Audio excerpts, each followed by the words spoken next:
ಆರಿಫ್ ಫರಾನ್ ಯಾವುದಾದರೂ 5 ಕಾರ್ಡ್ಗಳನ್ನು ತೆಗೆದುಕೊಳ್ಳ್ರಿ.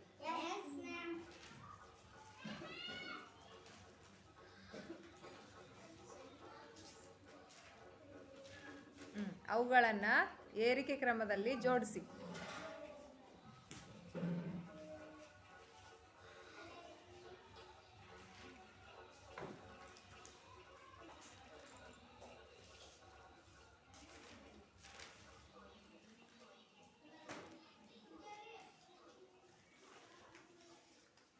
ಯಾರು ಮೊದಲು ಜೋಡಿಸಿದ್ದು, ಕರೆಕ್ಟಾಗಿ ಜೋಡಿಸಿದ್ದು ಯಾರು?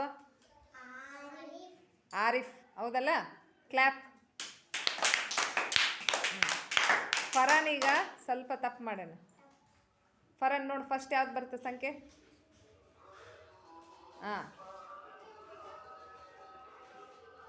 ಈಗ ದೊಡ್ಡ ಸಂಖ್ಯೆ ಯಾವುದು? ಅತಿ ದೊಡ್ಡ ಸಂಖ್ಯೆ ಯಾವುದು ಅದರಲ್ಲಿ? ಅತಿ ದೊಡ್ಡ ಸಂಖ್ಯೆ 9. ಹಾಂ, ಅದನ್ನೇನು ಮಾಡ್ಬೇಕು ನಾವು? ಲಾಸ್ಟಲ್ಲಿ ಬರಬೇಕು 9. ಈಗ ಕರೆಕ್ಟ್.